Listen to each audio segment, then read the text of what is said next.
Hi, my name's Kat Vasquez. My name is Elizabeth Arroyo. I'm Kelsey Courtright. And I'm Sierra Young.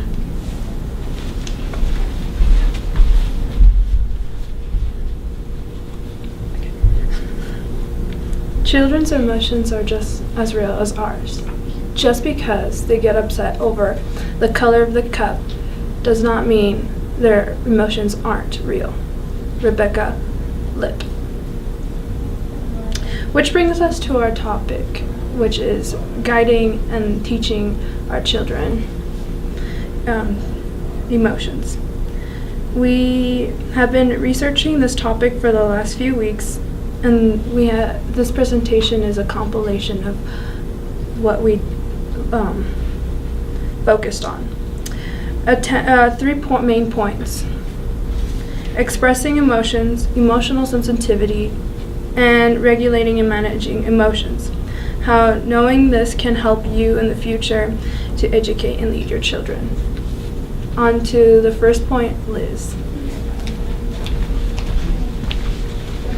I will begin by explaining what emotions are.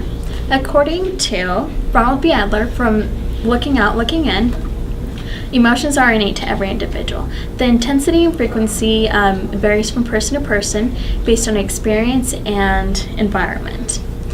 Emotions are a combination of our experience, reaction, and mental state, which can be changed with nonverbal communication and psychological effects.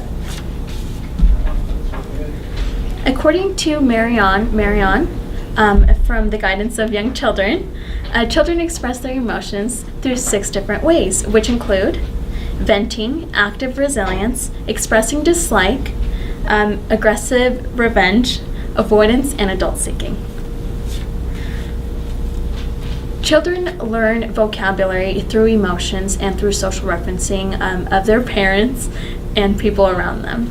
This can be seen by a study done by Eleanor Gibson and Richard Walk, where they have 2 groups of 12-month-old children that are put inside of a plexiglass visual clip where they are either put into one of 2 groups. The first group expresses mothers expressing fear, and the second group has mothers expressing happiness. The children that are put into the first experiment, where their mothers show fear, 0 out of those 17 children are willing to cross the visual cliff, although 14 out of the 19 children whose mothers expressed happy emotions were able to cross the visual cliff due to confidence through social referencing and nonverbal communications. So we can see that nonverbal communications and body posture can have a big effect on children's emotions and whether they will take certain behaviors or not. And now on to Kelsey. Now that we talked about how children express their emotions, let's talk about how children feel their emotions. This is called emotional sensitivity. In an article done by the Center for Parenting Education, they describe emotional sensitivity as a scale where we place children. Over here we have children that are highly sensitive, and then over here we have children that are not very sensitive, not in tune with their emotions. But for this presentation, I'm going to focus on the children that are highly sensitive.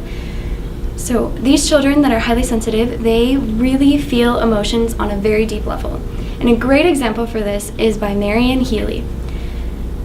There are 2 children on a playground. They both fall off the swings, and the first child falls, scrapes his knee, and just brushes it off, not a big deal.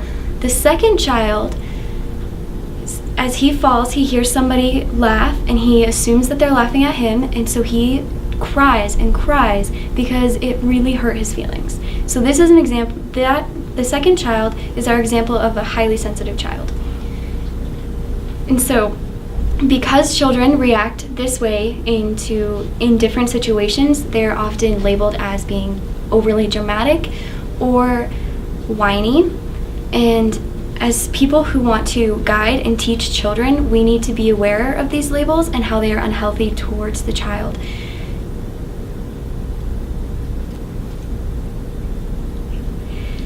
And so the best thing we can do for them is to validate their emotions, and now to Sierra to help us learn how to validate. Our third and final point is how children can learn to manage their own emotions. Managing emotion is a learned skill. It's something that we learned over our lifetimes. And so most children don't have the skills and abilities to manage and cope with their own emotions. The younger the child, the harder it is for them to manage it.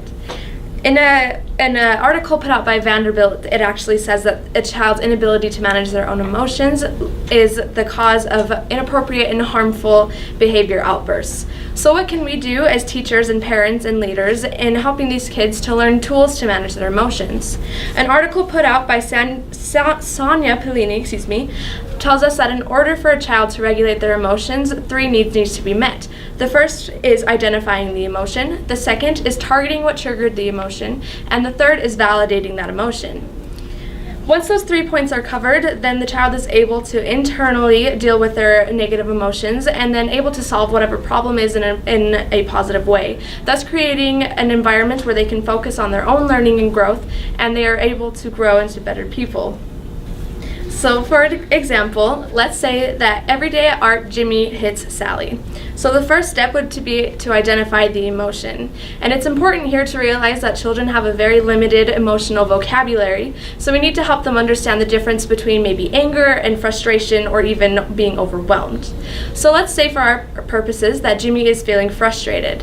The next step is to identify why he's feeling frustrated. After doing some talking, you realize that Sally's markers and art projects often move over onto his desk, which makes him frustrated because he can't focus on his own art project and his space is crowded.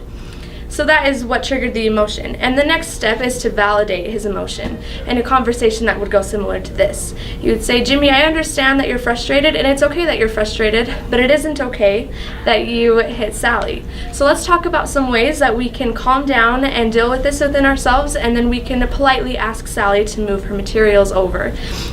In that you were able to help Jimmy sort of calm down and understand that his emotion is something that can be managed and that he doesn't have to hit Sally in order to solve a problem.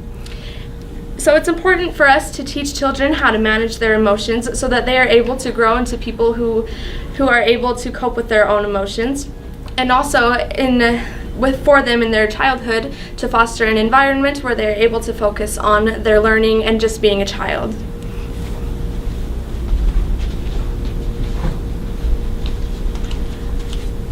To wrap things up, we learned that children are social learners and need to be verbally taught on how to express their emotions.